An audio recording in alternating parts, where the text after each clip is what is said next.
anyway, let's talk about Iron Man. Did you watch it, yeah? Oh, yeah. Oh, man. I got good notes for this. Do you? Yeah. I got tons of notes, man. So I've spent the whole film going, what the is going on? Well, yeah. Are you ready for this? Oh, yeah. Are we gonna... We should do This is not a regular episode. This is not right, okay, so we will do this we'll introduce this as a Thanksgiving one? Yes. Yeah, okay. Let's go. Hello, and welcome to Filling in the Gaps. I'm Justin. I'm Darren. Here on Filling in the Gaps, we typically talk about puzzle games and puzzling movies. Today is going to be our yearly tradition, as it's become. Darren's recommended another one for our Thanksgiving episode. He wanted to know if I wanted to do it as a regular episode, but no way. No way. The first maybe 20 minutes I could, but after that, it's virtually impossible. Yeah. As always with our Thanksgiving episodes, tons of trigger warnings, violence, sexual content. If you are sensitive to anything, this movie is not for you. Anything, yeah. Including flash warning for flashing epilepsy. lights and stuff, yeah. We wouldn't recommend it to anyone except people who love the most ridiculous visual, some body torture. It's body horror, Japanese body horror madness. This movie is absolute bananas. Some details. It's called Tetsuo, the Iron Man. They made a second one as well? Third, too. I looked it up. Tetsuo 2 Body Hammer and Tetsuo the Bullet Man. Oh, I haven't seen the third one. I've seen the second one, though. They're all the same director, and I will tell you there's a real slide down from on the ratings for each one. Tetsuo the Iron Man comes from 1989, written and directed by Shinya Tsukamoto. Mm-hmm. It's unrated, so I don't know where I'd put it as far as like R, NC-17... I don't know. I don't think it could be below that. No, I don't think it could be below that, yeah. Probably 18 and up, something like that. Yeah, I'd say, yeah, it's definitely an adult film, not in that sense of, pornography or whatever, but I mean, it's got some of that in it. But yeah, this is like a Japanese David Lynch meets Cronenberg for me, man. It's just some weird, far out, just absolutely bonkers film. But more intense. It's very than intense. Either of those. And unbelievable to say this, but even less narrative. Even the most abstract Lynch, I feel, is nothing compared to Tetsuo. Right. It's just so out there. And yet, it's fairly positively reviewed. I think given what it is, IMDb has it at 6.9. Rotten Tomatoes, the critics at 82%. Wow. The audience at 76%. Oh, wow. Okay. Again, doesn't mean that they gave it high ratings, just more positive than bad. Yeah. It's only an hour and 7 minutes. Thank goodness. I don't think I could have done it any longer than It's too intense. It's so much high energy. It's high impact movie watching. Man. It is absolute sensory overload. It's relentless. From about like the 15-minute mark on. Yeah. Once we get past that subway kind of or train sequence, he did so much in that 60 minutes that it was just like, yeah, it's super intense. So much except have a good narrative story. In my opinion. I mean, there is a story. It's there, but that's not what we're watching this for, I don't think. No, which is, again, is why I don't think this is a regular Caps episode. But here's our bonus, ridiculous Thanksgiving tradition for those of you that loved our Threads episode and our Bad Boy Bubby. And those of you that didn't like our Threads episode. Yeah. The comments are just like, you guys suck. Well, here's another one for you to hate then. We're going to talk about it. We're going to give away everything. I will probably try to give meaning to stuff in a couple points, but ultimately, I think it's just to be a visual insanity thing. Yeah. I think for people who perhaps love, as you do, Devilman Crybaby, this might be a good movie for you. I'm not sure what else. I guess any sort of Lynch, and especially the Cronenberg with the body stuff. Yeah. If you like those things, or if you're not bothered by those things, then maybe this is worth watching. Yeah, I'm not into body horror, but I managed to push through some of it because it's not too bad, or at least I'm saying that now, but once we start talking about it, I'll be like, oh yeah, it's pretty bad. There's a reason for that, though, I think, but we can't really get into that until we get into the spoiler section. It is absolutely insane. It's just wild. If that sounds like your thing, then give it a try. For those of you who don't care about spoilers or would rather listen to us talk about it for probably longer than the runtime of the movie, well, here it is, okay? So feel free to join us if you want, but this is your spoiler warning. I love my first note. I've just written down, what? That's my first thing from watching this film, man. It's just like, what?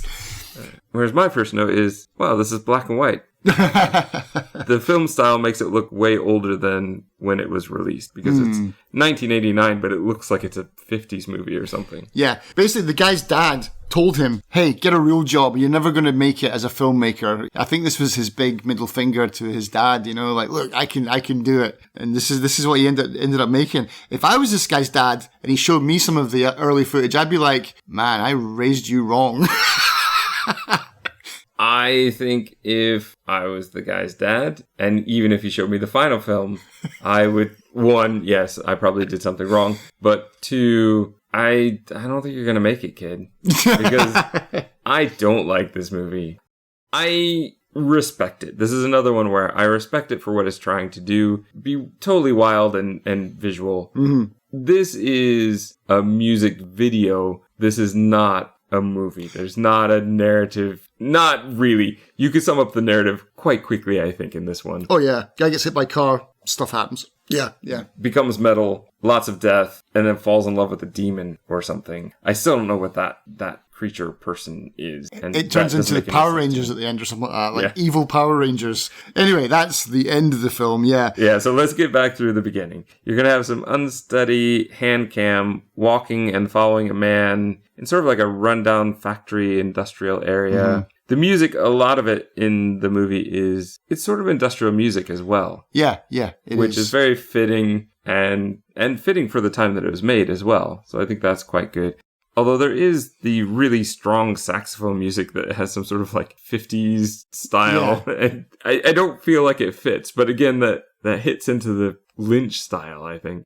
Yeah, but that whole opening, it does feel, in fact, doesn't he even start dancing at some point to this like techno-industrial stuff? And it's like, it feels like it's an early MTV's music video, yeah. And I think it would work much better for that. He's going to walk into a room. He drops some metal pieces on the ground. We get lots of shots of just tools and metal pieces. There's photos of runners for some reason. Mm-hmm. And then he's really sweaty as he cuts into his own leg and he grinds a metal rod in between his teeth. And then he shoves another rod into his leg. Yeah. I really had no idea what was going on at this point. I thought he was trying to make himself a better runner. That's what I thought. He was trying to like bionically enhance himself in the worst possible way. Like, I'll just stick bits of metal in my leg and then I'll be able to run real fast. I will say, however, in the credits, in English, I believe this character is called the Metal Fetishist. Yeah. So that makes me more think that this is some sort of sexual thing for him. Mm-hmm.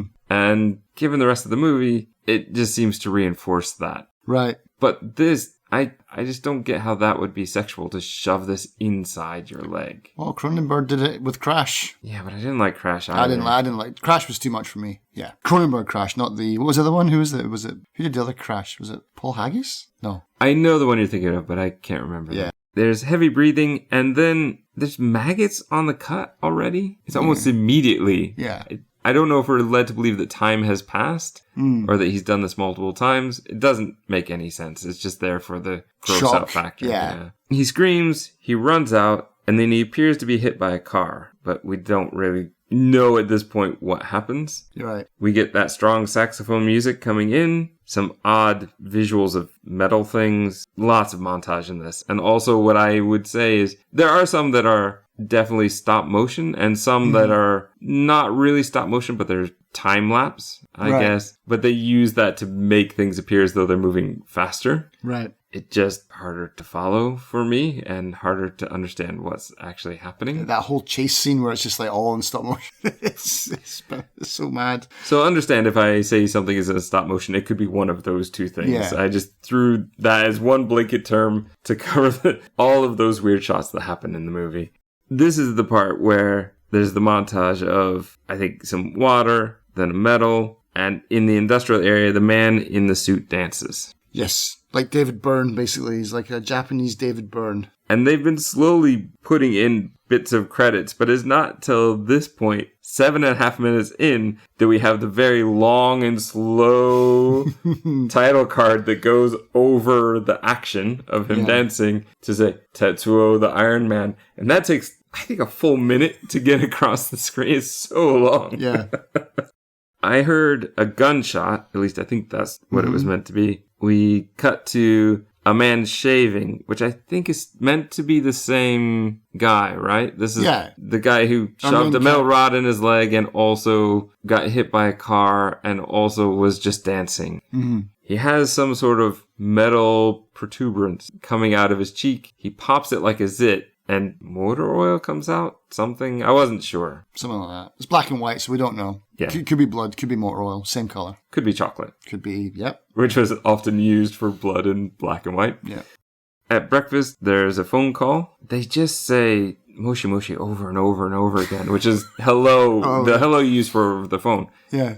What is going on then? Then there's some sort of sex scene cut in, I think, where the man and the woman against the tree. We're going to get a lot of that one. And then the woman on the phone says she's felt strange since the hit and run accident. And I'm sorry, I just don't get enough of these two men to know which is which. I mean, I think the metal fetishist is in his head anyway. I'm not sure. But the guy you're talking about that pops the zit, that's our main character. That's not the guy who put the metal rod in his leg. Okay, that's what I needed to know. Because the thing is, very soon, this guy, his whole face is going to be covered. Yeah. Anyway. Yeah. And with all the crazy makeup stuff and the way that this is filmed, I just really wasn't sure if this was the same person or if it was a different person. Right. Okay, so that is a totally different person. Yeah, it's a different guy. Yeah, this guy and this girl, they're the guys that did the hit and run on someone else. Yeah. Okay. Is the other guy dead? Because we get loads of flashbacks and things that appear to be from his point of view later, which made me think that this was that guy. Mm. I think he's in his head. I think it's part of his brain. I really don't know. Would you fill it in then to say that his brain got transferred into this other guy? Who knows, man? Yeah, maybe. Yeah, I've got no idea. Or is this guy the guy from the end? Like the metal fetish, is this the guy that at the end of the film that, because I think he says something about that hit and run as well. And I think that's him come back to find him. I don't know. I mean, I always thought at first I thought they were two different people. And then I was like, no, maybe they're the same person. This is all in his head. But by the end of the film, I'm like, no, I think that was another guy. They left him for dead, but he didn't die. And now he's come back to fight and unite.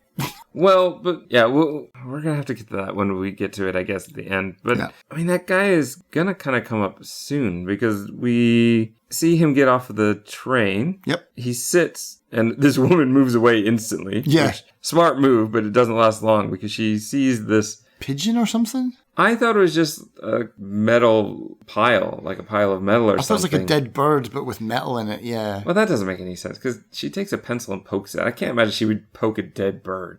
Yeah. Like, inside of it. Doesn't make any sense. Yeah. But inside of that thing is the little demon. Yes. I don't know why it's there. This part makes no sense to me at all. This part. The whole film, basically. Yeah, but I think so much of the film is based on that demon character. Yeah, that's the guy that's in his head, I think.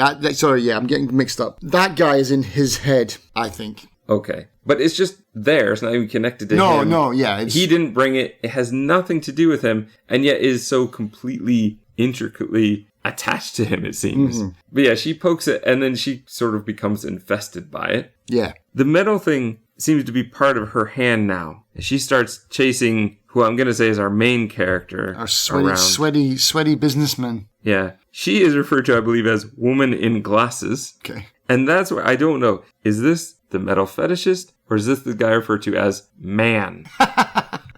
Which does not help. Yeah. If we got names in here at some point, that might help. But yeah, I'm just so confused by who is who in this movie. This is a good scene, man. I like this scene where she's chasing him down through all the little tunnels and he's like trying to escape her on the subway station. And I was freaked out by this chase scene, man. It scared me. He hides in it looks like a cabinet, but then when she finally gets it open... Oh, no, wait, actually, toilet. This part is, I think, where he's hiding in a cabinet, but it's like a wire cabinet. That's right. And so she can poke through the wire to get him. He tries to run. She catches him. So I think this is the one that you're talking about, running through all the tunnels and stuff. Right. The metal has taken over now a claw-like hand, and she hits him with it. Mm-hmm. In fact, I think she hits him so hard he flies outside. Yeah, she chases him all the way home, basically. She's like, it's like this chase scene goes on from the train station right back to his apartment. And we do this whole first-person point of view camera just running down the area. They do that a lot. Mm-hmm.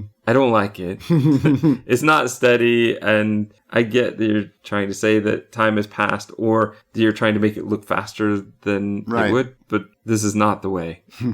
He's somewhere like in a garage or something. That's right, yeah. She lifts the door with the metal hand because that makes her strong. She's really crazy looking now. He tries to attack her, and then the little demon man inside her is also there, like, suffering. Our character will knock her out and then struggles to stand in the narrow passageway. Outside, there is now a metal growth happening on the man's arm and his ankles, which gives him jet power, I guess, because he can fly down the road. Yeah. This is probably the first time we really have this sort of stop motion or time-lapse shots that become a motion of him flying forward on his super ankles. Yeah. We get visions of a sexy woman in like a metal bikini. Yeah, this is a weird sex scene. Just one of. One of many, yeah. She has a weird giant tube coming out of her crotch or something, and she is going to violate him with it. Yeah, I don't know where his clothes went. He just suddenly didn't have any anymore. Yeah. And this is the same guy, right? Same guy. Super ankles? Mm-hmm, super ankles. I mean, maybe it made more sense in the actual movie, but in my notes, it makes no sense. It seems to go straight from one thing to the next. Yeah. He's flying around on his super ankles, and then suddenly he's naked, kneeling on the floor. Getting pegged. Because he's dreaming, because he wakes up, and then he's like, oh, it was all a dream. But it's not, because he is actually full of metal, or he's getting filled up with metal. And I think this is where his real girlfriend comes over, and there's this very, very awkward feeding sequence. That's maybe there's a few things that happen in between, but that's my next part of my next notes. Is like there's just this bizarre sexual feeding sequence that comes up. Is this after he rips part of his cheek away? Maybe.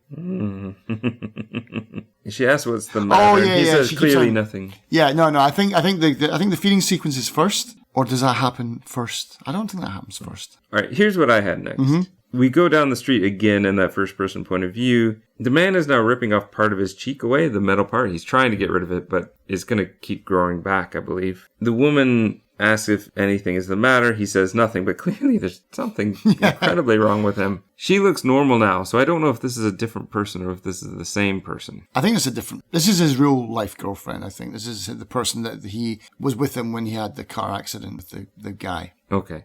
They have sex. The screen goes staticky. We see a metal piece. She appears to push him away. He cooks. Yeah, this is the weirdest feeding scene that I was talking about before. Yeah, this is just... it's just the sounds that go along with the feeding are just... They're so out of place on purpose. Gunshots. Yeah, like feeding her a sausage, but it sounds like it's made of metal. And I think this is meant to be sexual in some way, but it really misses the mark for me. I've only seen another dumb sexual feeding thing, and that was in Hot Shots Part 2. Where he fries an egg on her belly or something like that.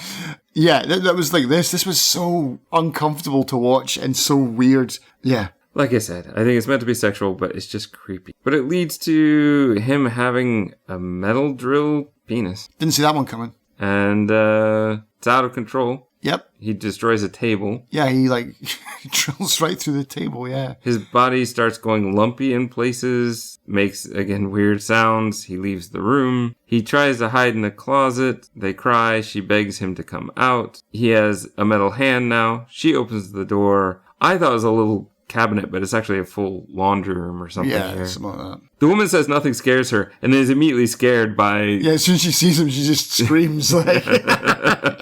Like, well, that didn't last long. Yeah, you haven't seen this yet. Boom. So he immediately tries to kill her Well, he's got more metal protruding from his body, and he's going to stick a fork in an electrical outlet. Mm-hmm. I think she stabs him in the throat, but it's not enough to kill him anymore because he's become too powerful. Yeah, she stabs him. But she's also kissing him as she's moving the knife around. That's the thing as well. I was like, is he dead? Nope. And then they start making out again. Like, okay. We're going to see him wake. Blood splatters from behind the woman. So the metal penis finally did its job, I guess. I guess so, but it's not really clear what's happening in this scene at all. I didn't know, and well, in this movie up until now and beyond, who knows what's going on? She could just be exploding for no apparent reason, and it maybe wouldn't seem out of place in this movie. Oh, someone just spontaneously exploded. Oh yeah, Tetsuo Iron Man. Yeah, I gotcha. Yeah. No, I'm pretty sure he does. He uses the drill penis, and she dies, basically. I said also likely she is dead from the drill. Yeah. He cries about it, screams in anguish, then he gets in a bath. There are lots of shots of the tiny demon man inside the machinery. He also seems shocked and dies, but he never dies, so that's always just a lie. Yeah. There's a video of an older man. He says he can't believe that I think our main character is still alive. The metal can't be removed or our character will die. That's what he's told. Yeah. There are shots here and throughout the movie. There are small sections of stuff I just don't understand. But this one, like the little demon man is doing something. He's alive again and he's screaming, but I don't know why. I don't understand half of what he does at all. Just madness, man. I don't know. We cut to the dead woman now in the bath. The man is more covered in metal. He gets a phone call. The caller says that our character is a freak. And yeah, he says, I know all about you. Drop dead, you metal freak. Yeah,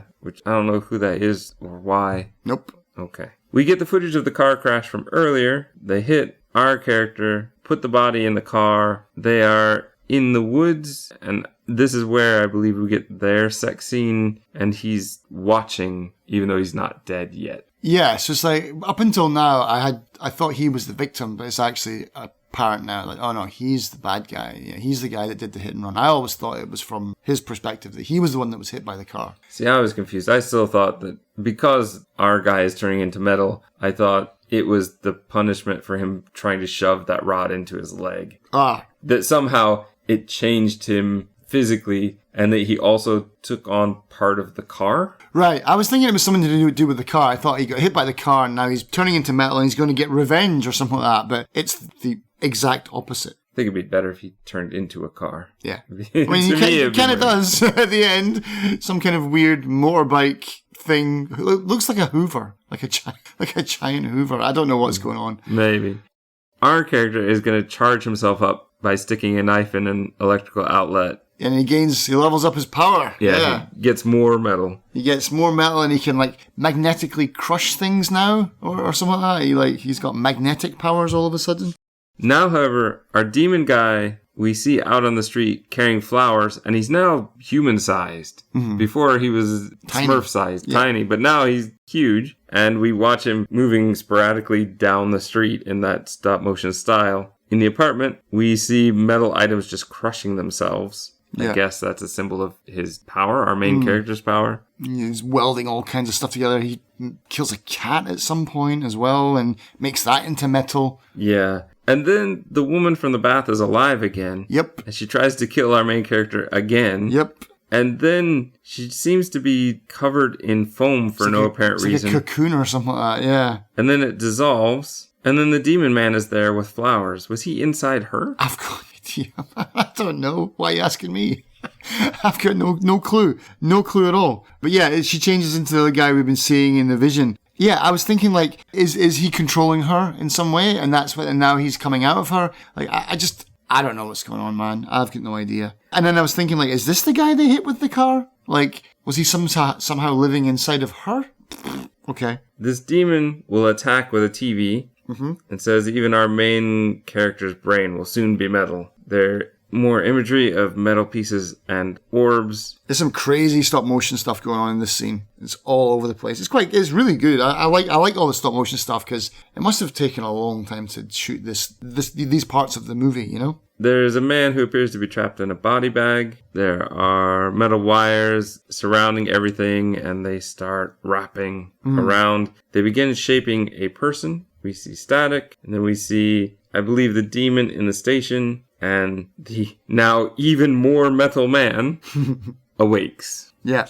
The metal man tries to attack the demon, and that's pretty much the rest of the movie is these two. It's just a big, long fight. Yeah, and for me, it definitely goes on a bit much because it's all just sensory overload and never ceasing. Yeah, what was the name of that film we watched? It was a Gaspar Noé film that we watched where the introduction was just like, it was just strobe light the whole time. Enter the Void. Enter the Void. That's what the whole end of this film is like, basically. It's just that. It's crazy. And I loved it, but even for me towards the end, I was like, please stop. Please, I can't take this anymore.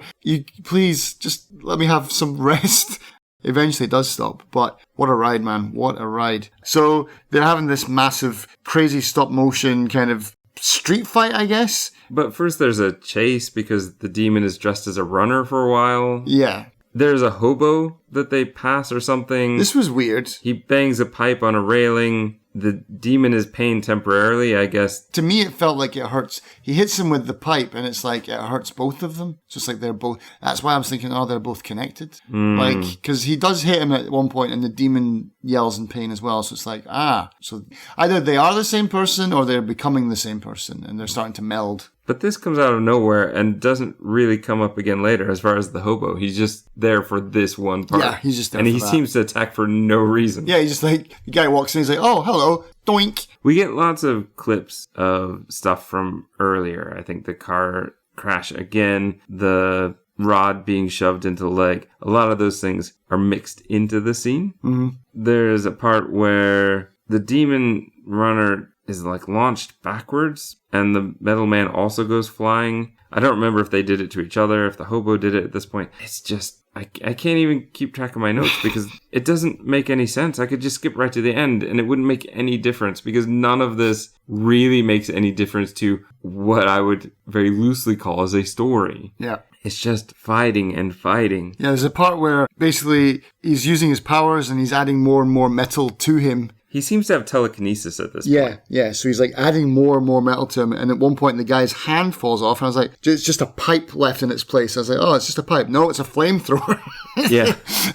I knew as soon as the hand fell off that it was going to be a weapon of some sort. Yeah. But the hand falls off in a really weird way. It doesn't just fall off. It almost gets shoved out. Yeah. And then there's the tube. It doesn't make any sense, but fine. We get voiceover, though, that starts at this point, where the demon starts talking and saying, oh, you've got rust on the body. That's from you putting in the implant. We're going to assimilate everything about you, something like that. Yeah. He even references that first time he's shaving, and there's the metal piece on the cheek, and says how that was stainless steel or something. Right. So I think that didn't affect him as much. It's the rusty iron that seems to be affecting him. Yep. You should have went with Teflon or stainless steel. Yeah. None of that rusty iron stuff. The demon laughs, moves forward to attack. They both have a grip on each other. The demon laughs, says, your future is metal. The metal man, his drill crushes him, I think. The metal man laughs. Yeah, so it's crushing the demon, I think. The metal man laughs, and the demon screams. The demon appears to be killed again. Then the metal man appears to have multiple heads now. Yes. Okay. Some extend on long necks. Mm-hmm. Don't know what was going on there. Just some looks good, I guess. We get a crushing sound, the loud saxophone music again. We see the man and the demon. They're looking at each other. The metal faces yell and groan. There's an explosion sound. The music stops. It's quiet outside. The clouds are dark. They're rolling in. And the metal creature is much bigger. Yeah, huge. Huge. They are now one. And the demon says they can rust the world into dust. Yes. He says, now we can mutate the whole world. We'll turn the universe to rust.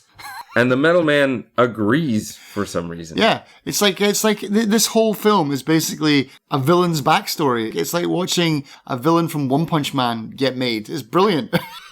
The demon says, "Our love can destroy the world." And the new creature speeds down the street in that first-person point of view. Yeah, and it's like, so the car driver guy he's the motorbike, and the demon guy is the guy on top, I guess, yeah? I didn't really see it that way. To me, I just feel that they are one weird, strange creature that's been lumped together. Because there's a face on the bottom, yeah. Yeah, and that's the bike part, I guess, if it's a motorbike. You keep saying that, but I just feel like it's a structure or something. It doesn't really seem to have wheels. It doesn't seem to have anything. They just seem to be lumped together in this metal monster. Yeah. Also, the fact that he's referred to that rusty piece you put in your leg makes me think it's the same guy. So I don't know if the fetishist and our guy are the same, if they've been combined into one. I don't know where the demon came from, if he's meant to be one of them. But the weirdest thing is it's about love. Yeah. And it's a love story. It's a love story between what appears to be two men.